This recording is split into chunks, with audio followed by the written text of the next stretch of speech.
우리 교회에서 요즘 드려지는 예배마다 감격이 있고 감동이 있어서 너무나 좋습니다. 하나님이 우리 교회를 어떻게 더 이끌어 가실지 정말 너무나 많은 기대가 됩니다. 여러분 어떠세요? 제 말에 동의하십니까? 아멘입니다. 우리 교회를 위해서 또 우리 목사님을 위해서 더 많이 기도해 주시기 바랍니다. 오늘 함께 나눌 말씀의 시작은 이렇습니다. 오늘 같이 봉독하신 말씀 요한복음 5장 1절에 보면 그 후에라고 시작을 하게 됩니다. 그 후에라는 말은 어떤 것을 이야기하냐면 왕의 신하의 아들을 예수님의 능력으로 고치신 그 사건 이후를 이야기하는 것입니다. 그 사건이 일어나고 난 그 후에 우리 예수님이 이제 예루살렘으로 이동하는 장면이 오늘 본문의 시작입니다.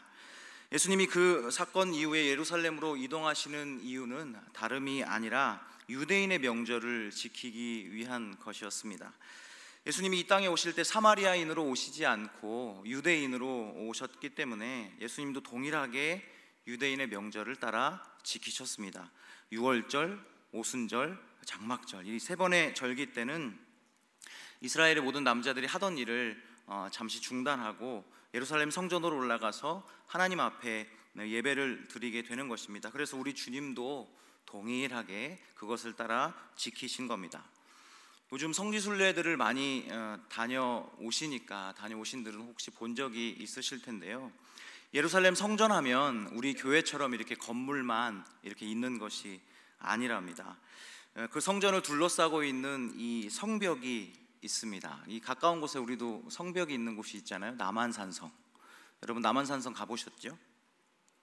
그 남한산성을 둘러싸고 있는 이 성벽에는 동서남북 이렇게 문이 있다고 그러는데 예수님도 예루살렘 성전으로 가실 때에 예루살렘 성의 북동쪽에 위치하고 있었던 그 양의 문을 통과해서 그 성 안으로 들어가시게 된 겁니다.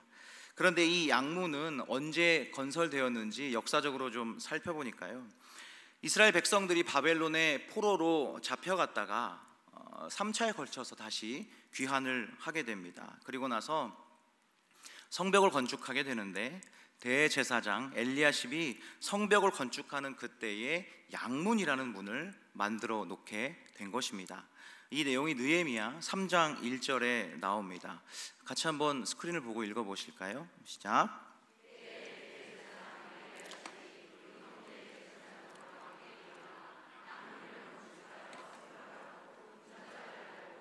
한메아망.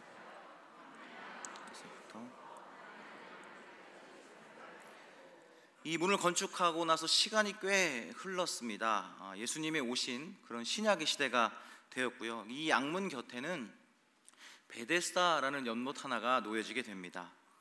이 베데스다는 벳과 에스다라는 이름이 합해진 그런 히브리어 말인데요. 그 뜻을 살펴보면 벳은 집이라는 뜻이고 에스다는 자비라는 뜻입니다. 그러니까 이 둘을 합쳐보면 자비의 집, 영어로 말하면 The House of Mercy,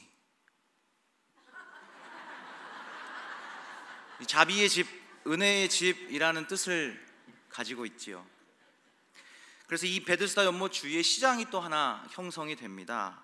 그래서 이 시장에서 하나님께 드릴 제물, 그러니까 양이나 염소를 사가지고 올라가게 되는데 이 양이나 염소를 사서 좀 보니까 여기저기 오물이 좀 묻어 있습니다. 그래서 이런 오물이 묻어 있는 것, 깨끗하지 못한 것을 하나님 앞에 드리면 좀 그러니까 그 베데스다 연못물에 이 양과 염소를 깨끗하게 씻어서 가지고 올라가게 된 겁니다. 그런데 사람들이 그 물로 하나님께 드리는 제물이 깨끗해졌던 것처럼 그 생각을 가지고 내 질병도 내 아픔도 이 물에 씻으면 깨끗해지지 않을까라는 생각으로 이 베데스다 연못 주위에 모여들게 된 겁니다. 아니나 다를까 유대인의 전통에 좀 따르면 하늘에서 가끔 천사가 내려오게 되는데 하늘에서 천사가 내려오는 순간 베데스다 연못물이 동하기 시작한답니다. 그 물에 움직일 때에 가장 먼저 그 물에 뛰어들어가는 사람이 어떠한 질병을 갖고 있든지 상관없이 그 질병이 깨끗하게 낫게 된다라는 그 전설이 사람들의 입에서 입으로 전해 내려오고 있던 그런 시대였습니다. 실제로 그곳에 들어갔다가 질병이 깨끗하게 나았다는 소식을 직접 들은 그 사람들은 그 기회가 나에게도 찾아온다는 그 기대감에 오늘 다양한 병자들, 오늘 말씀해 보니까 앞 못 보는 사람, 또 다리가 불편한 사람, 혈기 마른 사람, 이 각양각색의 병자들이 다 베데스다 연못 주위에 모여 있는 그러한 장면입니다. 오늘 말씀을 준비하고 묵상하면서 그런 생각을 한번 해봤습니다. 이런 베데스다가 우리 교회가 있는 논현동에 하나 있으면 참 좋겠다. 베데스다 약국 말고요, 베데스다 연못이 좀 있으면 좋겠다. 아픈 사람들이 와서 좀 치료를 받고 하나님의 은혜도 경험하고 또 믿음 안에서 새로운 인생을 출발하는 그런 놀라운 하나님의 기적의 역사가 우리 동네에서도 좀 일어나면 참 좋겠다. 그러면 서울뿐만 아니라 전 세계에 많은 사람들이 너나 할 것 없이 우리 동네로, 우리 교회로 더 몰려들지 않을까라는 그런 생각을 한번 해봤습니다. 그러면서 동시에 아예 우리 동네가 아니라 우리 교회가 베데스다 연못 같은 곳이 되었으면 좋겠다, 그런 생각이 좀 들었습니다. 그렇다면 오늘 성경에 있는 말씀처럼 어떤 질병이라도, 혈압도, 당뇨도, 척추도, 골절도, 관절도, 암도, 그것뿐만 아니라 내 심령의 아픔, 내 찢어지는 이 고통들, 내 안에 있는 것들도 베데스다 같은 우리 교회를 통해서 다시 한번 회복되고, 우리 목사님을 통해서 주시는 귀한 은혜의 말씀과 기도와 찬양을 통해 하나님이 주신 힘을 얻고 성도들의 교제로 말미암아 위로함을 얻는, 그래서 다시 세상으로 나갈 때는 하나님의 튼실한 군사가 되어서 내몰아질 수 있는 그런 아름다운 교회, 자비의 교회, 은혜의 교회가 되었으면 좋겠다라는 생각을 좀 해봤습니다. 아멘이십니까? 그런데요, 오늘 말씀 4절 말씀을 좀 보니까 4절 말씀 같이 한번 읽어보실까요? 시작.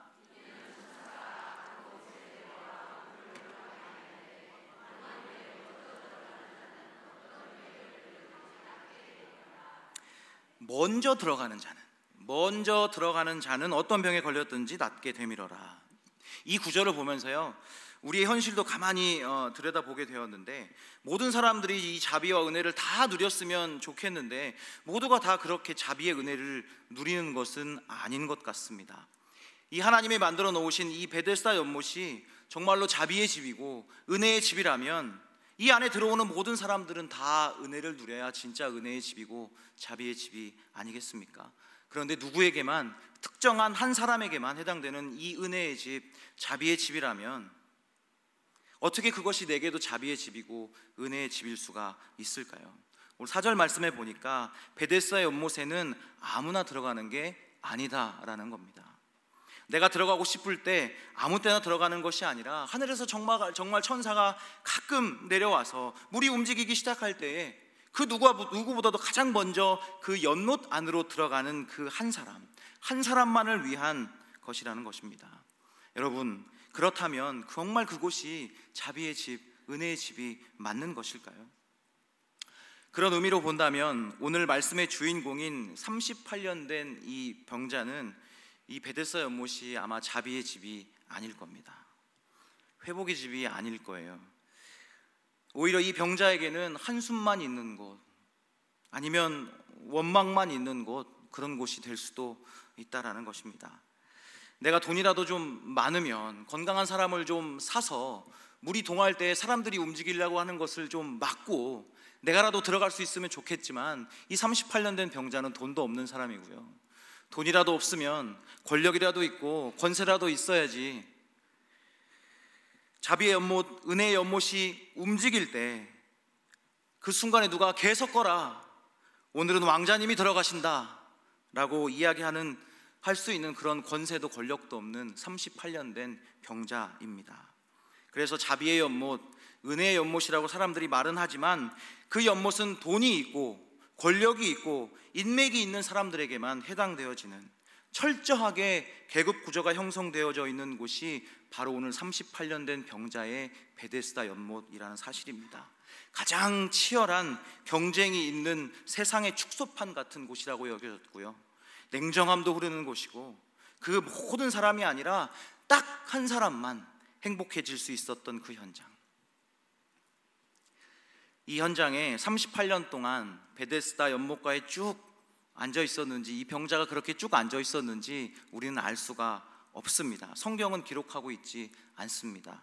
하지만 아마도 그 병자는 자기보다 덜 심각한 사람이 이 연못을 통해서 치료받았다는 소식을 들어서 알고 있었기 때문에 아마 베데스다 연못가에 꽤나 충분히 오랫동안 앉아 있을 거라고 생각은 해볼 수가 있습니다.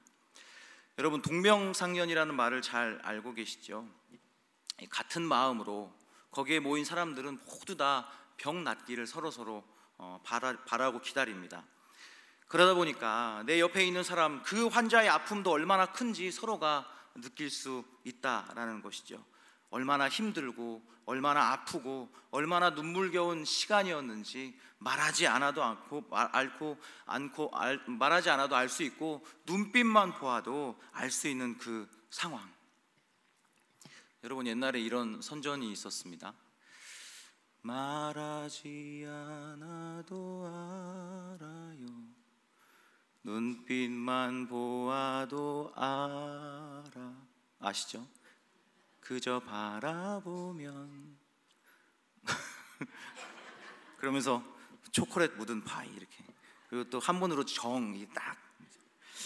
이 정에 관한 광고가 어쩌면 이 사람들을 위해서 만들어진 광고가 아닐까라는 생각을 한번 해봤습니다.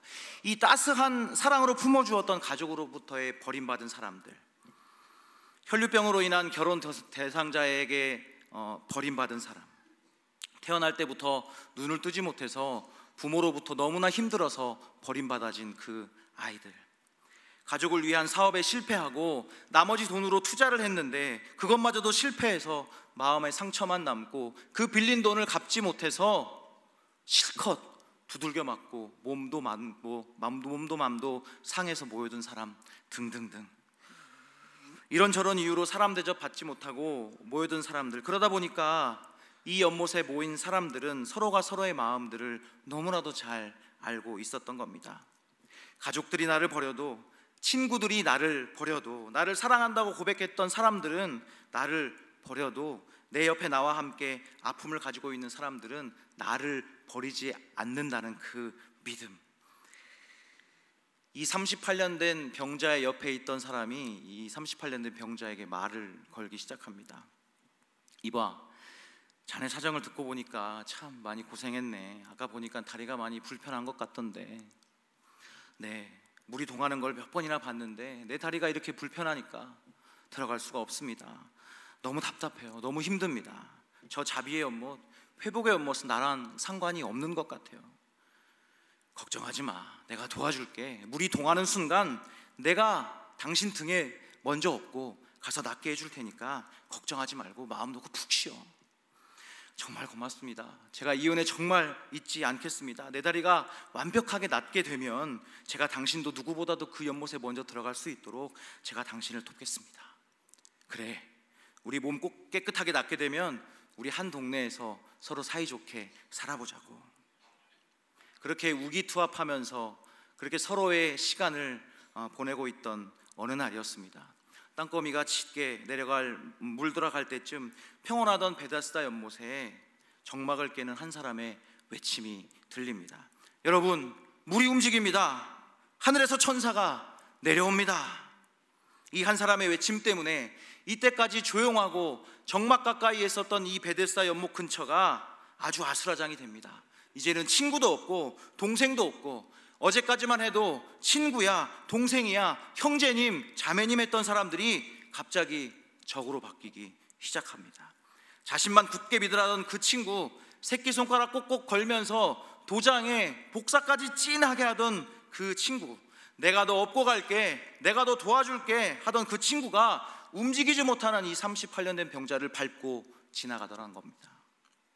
걱정하지 마, 내가 자네 제일 먼저 업고 뛰어갈게. 그렇게 마음을 우기투합했던 친구였는데 그 친구를 눈 씻고 찾아봐도 찾을 수가 없습니다.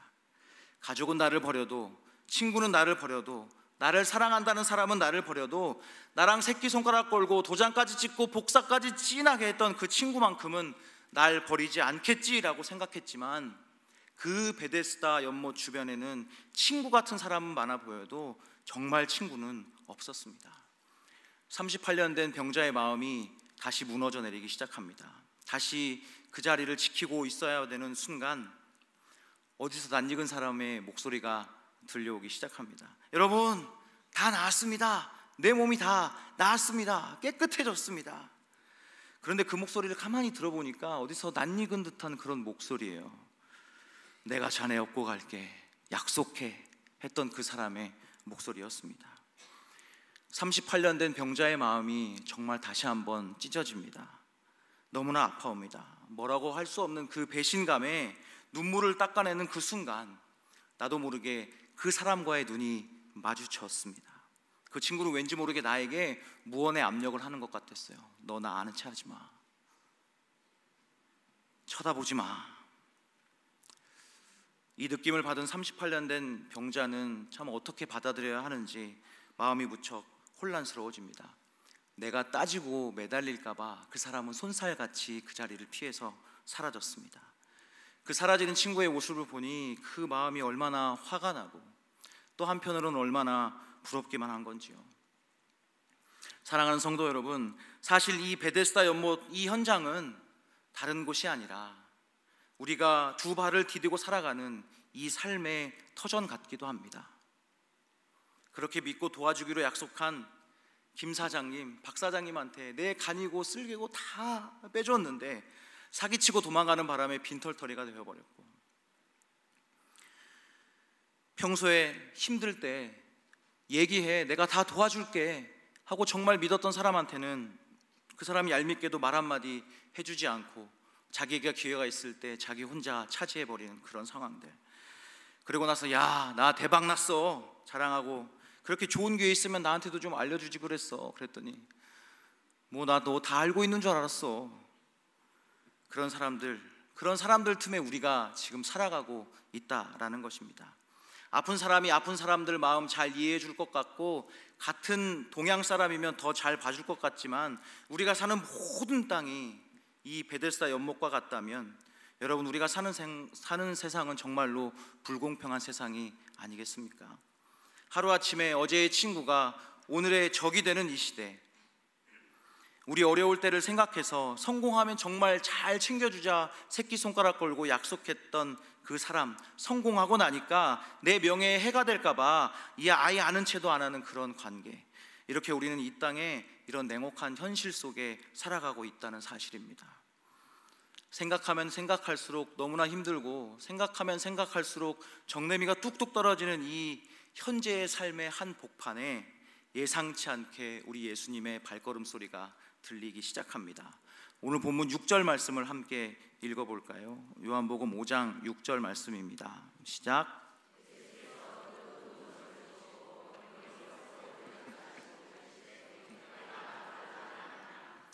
여러분, 예수님이 지금 말씀하신 것, 내가 낫고자 하느냐, 여러분은 어떻게 생각하십니까?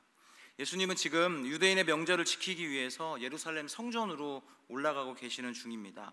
성전으로 올라가기 위한 문이 참 많은데 예수님은 특별히 양의 문을 선택하신 것입니다. 그 양의 문을 이용하시면서 38년 된 병자를 발견하게 됩니다. 오늘 말씀 9절의 마지막에 보니까 이날은 안식일이니라고 되어져 있습니다.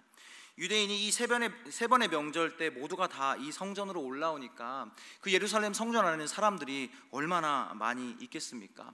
이스라엘에 살고 있는 유대인들도 많이 올라오고요, 이스라엘 밖에 살고 있는 유대인들도 굉장히 많이 올라오기 때문에 사람들이 많겠죠. 그 사람들 뿐이겠습니까?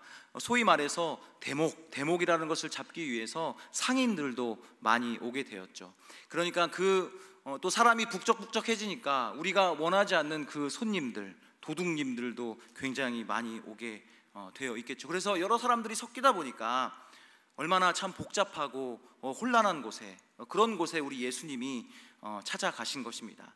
양문으로 나아가시는 그 과정 속에 베데스다 곁에 있는 그 38년 된 병자를 바라보게 된 것입니다. 여러분, 제가 질문 하나 드리겠습니다.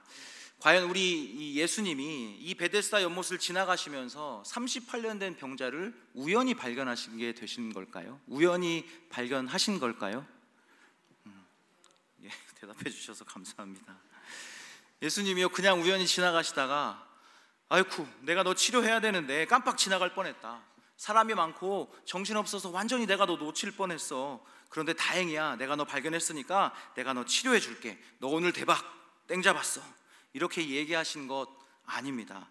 여러분, 예수님의 사역을 처음부터 지금까지 살펴보면요, 예수님은 모든 일을 우연으로 하신 것이 하나도 없으십니다. 반드시 의도를 가지고 그 사람을 찾아가서 그냥 발견해서 고쳐주신다는 사건은 없다라는 것입니다. 예수님이 수가성 여인을 구원하시기 위해 유대인이라면 누구라도 들어가지 않는 사마리아 땅도 일부러 찾아서 들어가신 것입니다. 마찬가지예요. 우리 주님 마음 먹고 의도적으로 저와 여러분을 구원하시기 위해서 높고 높은 보좌를 뛰어넘어서 낮고 천한 이 땅에 오신 것입니다. 그냥 오신 것 아닙니다. 의도적으로 저와 여러분을 위해서, 저와 여러분 한 사람 한 사람을 위해서 이곳에 찾아오신다는 것입니다. 그렇게 찾아오시는 주님을 왜 우리는 늘 만나기 꺼려하는 것일까요? 오늘 말씀의 주인공, 이 38년 된 병자는요, 친구도 없고요, 돈도 없고요, 권력도 없고 권세도 없고 인맥도 없는 그런 불쌍한 사람입니다. 오히려 병을 앓고 있는 사람들 중에서 더 중증 환자로 오늘 말씀은 우리에게 일러주고 있습니다. 무슨 의미냐면 이 38년 된 병자는 혼자 힘으로 살아갈 수가 없다라는 것입니다. 소망이 없는 사람입니다. 오늘을 살아가기도 너무 힘들어서 죽지 못해 살고 있는 사람이 오늘 본문의 38년 된 병자입니다. 그렇기 때문에 예수님의 눈에는 나 아니면 안 되는 사람이 바로 이 38년 된 병자입니다. 주님의 도우심 없이는 살아날 수 없는 사람, 하나님의 만져주심이 없이는 소망도 꿈꿀 수 없는 사람, 그 사람이 예수님의 눈에 확 들어오게 되면서 이제 그 사람이 주인공이 된 것입니다. 여러분, 이 예배 시간에 예수님이 혹시 저 뒤에 문을 열고 들어오신다면 누구에게 주님이 가장 먼저 다가가실까요? 우리 주님에게는 다른 여러 도움 중에 한 가지 것으로서 예수님의 도움을 구하는 그런 사람을 찾아가시기보다 예수님 외에는 도움이 없습니다. 예수님만 붙잡겠다고, 예수님만 의지하겠다고 말하는 그 한 사람에게 우리 예수님이 가장 먼저 달려가 주시지 않을까요? 우리가 보통 주일 예배를 마친 후에 이제 마당에서 안내위원들과 또 목사님들, 전도사님들이 나와서 한 분 한 분씩 인사를 하고 이제 담소를 나누게 되는데, 예수님은 그렇게 줄 서서 인사하시지 않으실 겁니다. 모든 사람 다 제껴놓고 예수님을 가장 필요로 하는 그 한 사람에게 우리 주님이 가장 먼저 달려가셔서 주님의 그 따스한 손길을 그 심령에 대는 순간 통곡이 터져나오게 만들어 주신다는 것이죠. 그 마음 만져주실 때, 그렇게 우리 주님이 38년 된 병자를 바라보시며 하시는 말씀이 내가 낫고자 하느냐? 네, 주님, 낫고 싶습니다 라고 대답했습니다. 그런데 문제는 물이 움직일 때 누가 나를 밀어주어서 그 연못 안으로 들어가야 되는데 나를 밀어주는 사람이 없습니다. 그래서 지금 이 모양 이 꼴로 살고 있습니다, 주님 이라고 얘기하는 이 병자의 이야기를 예수님이 들으시고 어떻게 생각하셨을까요? 저는 수가성 여인에게 예수님이 하셨던 말씀, 요한복음 4장 10절 말씀이 생각이 났습니다. 예수께서 대답하여 가라사대 내가 만일 하나님의 선물과 또 내게 물 좀 달라 하는 이가 누구인 줄 알았다면 내가 그에게 구하였을 것이요 그가 생수를 내게 주었으리라. 자, 이 말씀을 오늘 본문의 상황과 그대로 연관지어서 다시 한번 말씀을 드리면요, 38년 된 병자야, 네가 만일 낫기를 원하느냐? 라고 물은 내가 누군지 알았다면 얘 낫기를 원합니다. 그런데 나를 밀어줄 사람이 없어서 이렇게 있습니다 라고 말했겠니? 라고 묻는 것이죠. 지금 38년 된 병자 앞에는요, 만병의 대의원 되시는 예수님이 서 계시고 계신 겁니다. 그런데도 그 38년 된 병자는 연못의 능력과 그 효력에 대한 집착을 버리지 못하고 있다라는 것이죠. 모든 병의 근원을 이미 우리 주님께서 십자가에 달려서 못 박혀 돌아가실 때 우리의 상처, 우리의 아픔, 질병, 이 모든 것을 완전히 담당하셨음에도 불구하고, 그러한 주님이 그 사람의 눈앞에 서 계시는데도 불구하고 여전히 치료의 근원이 그 샘물이라고 생각하고 베데스다 연못을 잊지 못하고 있는 그 바로 38년 된 병자의 모습. 여러분, 이것이요 38년 된 병자의 모습, 그 모습만이 아니라는 겁니다. 바로 제 이야기이기도 하고요, 바로 여러분의 이야기이기도 하다라는 겁니다. 한 번만 얘기 들어주실래요? 주님, 이번 사업만 잘 도와주시면 제가 주님 정말 확실하게 더 믿겠습니다. 주님, 우리 아이들 입시만 좀 도와주시면 제가 이번에 더 확실히 믿겠습니다. 주님, 제가 병원에 갔더니 건강에 적신호가 켜졌대요. 이것만 낫게 해주시면 제가 주님 더 믿겠습니다. 그렇게 간절히 기도하는 사람 앞에 우리 예수님이 찾아가십니다. 찾아가셔서 네가 낫기를 원하느냐? 네가 해결함 받기를 원하느냐? 라고 물어보시죠. 그럼 뭐라고 대답하냐면, 아이고 주님, 사업 문제는 그렇게 단순한 게 아니에요. 그냥 박사장 자금줄만 좀 빵꾸 안 내고 잘 될 수 있도록 거기까지만 도와주세요. 나머지는 제가 다 알아서 하겠습니다. 아이고 주님, 애도 하나밖에 안 키워보셨으면서 셋 키워본 사람의 마음을 어떻게 아신다고. 그냥 우리 애 입시만 좀 성공시켜주세요. 거기까지만 도와주시면, 딱 거기까지만 도와주시면 나머지는 제가 다 알아서 하겠습니다. 아이고 주님, 건강 문제 어떻게 하신다고. 그냥 실비 보험이나 해결해 주시고 보험료나 좀 더 받게 좀 도와주세요. 거기까지만 도와주시면 제가 나머지는 다 알아서 하겠습니다. 38년 된 병자의 모습을 제가 다시 한번 읽어드릴게요. 내가 낫고자 하느냐? 내가 낫고자 하느냐? 주님, 직접 한 번만 이 연못에 밀어주시기만 하면 됩니다. 거기까지만 도와주세요. 나머지는 제가 다 알아서 할게요. 어때요? 똑같죠? 사랑하는 성도 여러분, 저와 여러분이 섬기는 우리 주님은요, 여러분의 치료자이시지 좋은 의사를 소개시켜주는 그런 소개꾼이 아니십니다. 주님은 나의 길과 나의 진리이시지 그 길만 안내해 주시는 그런 가이드가 아니라는 말씀입니다. 주님은 우리의 생명이 되시지 그 생명을 잘 얻는 방법만 알려주는 그런 도우미가 아니라는 겁니다.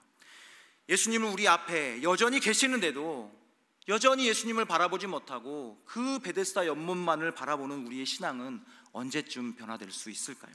저를 포함해서요. 예수님이 우리들에게 동일하게 질문하십니다. 내가 낫고자 하느냐? 내가 낫기를 원하느냐?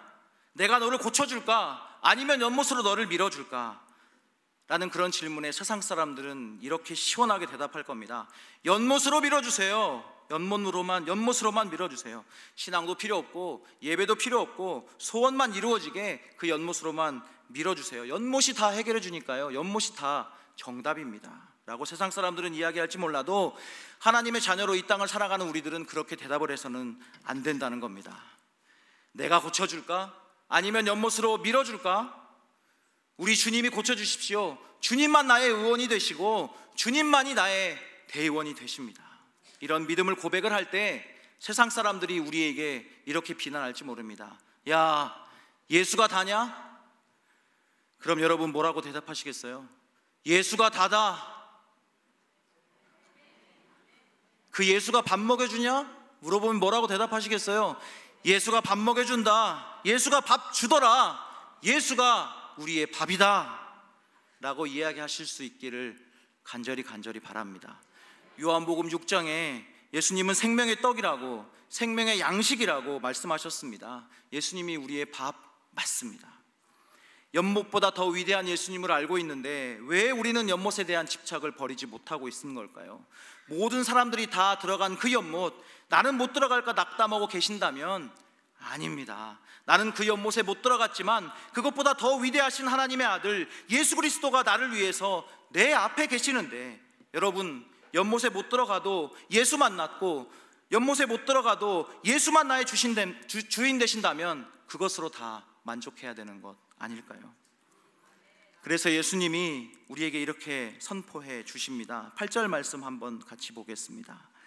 읽어볼까요? 예수께서 가라사대 일어나 내 자리를 들고 걸어가라.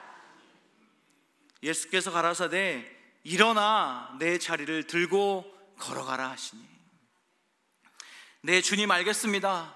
근데 자리는 놓고 가면 안 될까요? 제발 알지도 모르니까. 이런 고백 우리 성경 말씀에는 눈 씻고 찾아볼래야 찾아볼 수 없습니다. 내 자리를 들고 가라 라는 그 치유됨의 선포의 말씀, 내 눈앞에 보이는 베데스다 연못이 내 치료의 근원이 되는 것이 아니라 지금 내 앞에 서 있는 내가 네 병을 완전히 담당한 사람이다, 나만 믿고 따라와, 이렇게 우리 주님이 우리에게 선포해 주시고 계신다는 사실입니다. 사랑하는 성도 여러분, 제가 서두에 이런 말씀을 드렸습니다. 저는 우리 강남중앙침례교회가 베데스다 연못 같은 곳이 되었으면 좋겠다. 차별과 경쟁이 치열한 세상 같은 곳이 아닌 우리 교회, 어느 한 사람만 기쁨을 움켜쥐는 그런 베데스다 연못이 아닌 모두 다 기쁨을 누리는 그런 교회, 진정으로 우리가 꿈꿔야 하는 교회는 그런 교회가 돼야 되지 않을까요? 아무도 받아주지 않는 사람, 모두가 죄인이라고 손가락질하는 사람 끝까지 쫓아가서 우리도 그 사람이 우리의 대상임을 보여주는, 하나님이 택한 그 영혼 끝까지 놓지 않는 베데스다라고 하는 못이 되어야 되는 줄로 믿습니다. 말씀을 맺겠습니다. 트루만 카포티라는 사람이 있습니다. 이 사람은 글 쓰는 사람인데 그 사람의 말 중에 마음에 와닿는 말이 있어서 소개를 한번 할까 합니다. 세상의 모든 일들 가운데 가장 슬픈 것은 개인의 관계없이 세상이 움직인다는 것이다. 만일 누군가 연인과 헤어진다면 세계는 그를 위해서 멈춰야 된다. 세상에서 가장 슬픈 것이 개인과 관계없이 세상이 움직이는 것이라는 겁니다. 세상은 세상대로 흘러가고 그 세상 속에 속한 사람들이 어떤 아픔과 고통과 눈물이 있는지 그저 세상은 가야 할 길을 가는 것, 그것이 가장 슬프다고 이 사람은 이야기하고 있는 겁니다. 사랑하는 강남중앙침례교회 성도 여러분, 이런저런 사연들로 아파하고 힘들어하는 사람들을 위해서 자신의 욕망을 위한 그 일상의 하루를 잠깐 멈출 수 있는 우리 교회가 되기를 간절히 바랍니다. 물이 움직입니다, 하늘에서 천사가 내려옵니다 하면 가장 먼저 베데스다 연못으로 달려갈 수 있는 사람이 잠시 멈추어서 움직이지 못하는 그 한 사람을 향해서 나아가 손을 잡아 일으켜 세워줄 수 있는 우리 교회가 되기를 간절히 바랍니다. 예수님의 오늘의 기적과 치유의 시작의 첫 말씀, 그 후에 라는 말씀으로 오늘 말씀은 시작이 됩니다. 우리로 하여금, 베데스다 같은 우리 교회로 하여금 그 후에 또 그 후에 또 그 후에 주님의 은혜와 성령의 능력들이 계속해서 이루어지고 펼쳐지는 우리 교회의 예배가 되기를, 우리 교회의 하루하루 매일매일이 되기를 주님의 이름으로 축원합니다.